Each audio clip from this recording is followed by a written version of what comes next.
But he has to talk to me first, or he has to talk to any of us first.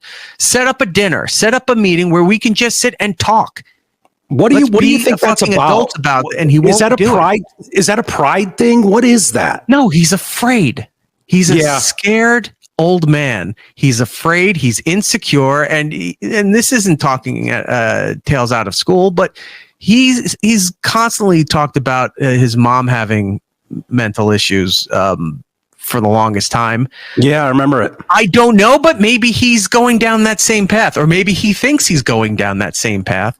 I think he is, definitely based on the way he acts, and he can't use a real voice and a real personality to describe it. So weird, anymore. Dude. Anthony would say, "Yeah, come by," but yeah, because Anthony gives zero fucks about any of this stuff. Is a lot of his stuff, even though people view it as shots and stuff, and some of it is, he's giving legit criticism and critiques and advice to help him on some of these things. And but Ope's so, I don't want to say dumb, but yeah, it's how it comes off. Gullible. That he's so gullible that anything that happens in the chat room on his live stream, he takes as gospel.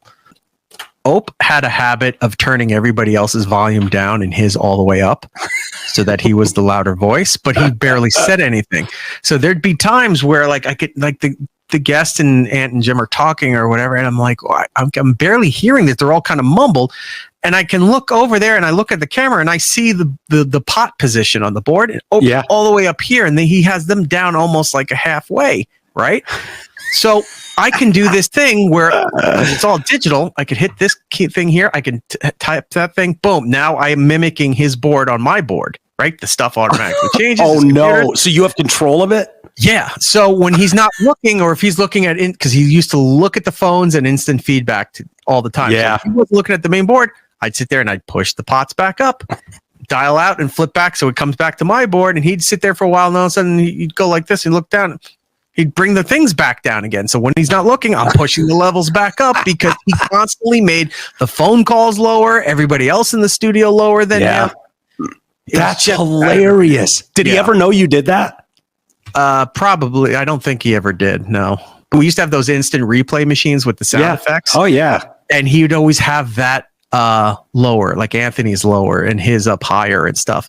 Or his was so high that they were so loud, because I used to balance them, the sound clips, to put them on that system so that whenever you played it, the audio was consistent. It just used to make us laugh, because we'd sit there and we'd go, look, he's doing it again. And we'd watch on the monitor, and there he was. He's pushing his thing up and everybody else is down. And that when he's not paying attention, dial in and recorrect everything. Yeah, and like there was another thing that used to happen too. Is like we'd start the show and he would say, "Well, I can't get to what's with the phones? Why does nobody test the phones? I'm trying to get I can't see the screen, whatever." We had an engineer named Mars who would come in half an hour before the show, test all the phones. They were all working. We'd all call in. Like Mars would be in there, I'd be there. Could you call the line? I'd call the hotline. I'd call this line there. Oh, there we go. It's good. And if Mars was out or whatever, I knew the codes because everything was codes. It wasn't anything analog anymore. If Mars wasn't in, I had him on my phone, so I could dial in. Here's the thing for our screen. Here's how to connect to the other room. Here's all right. Test there. It's done. He would fiddle with all the time, and we'd start the show. The phones aren't working. What's going on? He's one of those guys that constantly has to touch things. And then he would disconnect something, or he'd hit a button that would turn the audio off of this bot coming in. So I have to walk in there. I'd move his chair, and while they're talking, boom, boom, boom. Oh, Erock fixed the phones. It's like, yeah. I unbroke what you broke. Everything's good for you. Yeah.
And then in the middle of lunch, I'm like, "What are you doing?" And he goes, "Oh, I'm sending out some troll tweets." And I'm like, and then he shows me. He's like, "Oh yeah, I got all these accounts. Here's my regular one that I tweet you or talk to you with, and then here's all my other ones that I'm trolling this person. I don't want to mention names. I'm trolling this person with this account, and then over here, this account I'm trolling."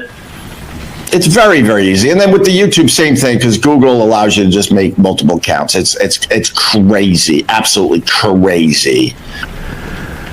We all know that Opie has had a Reddit stock account that he denies.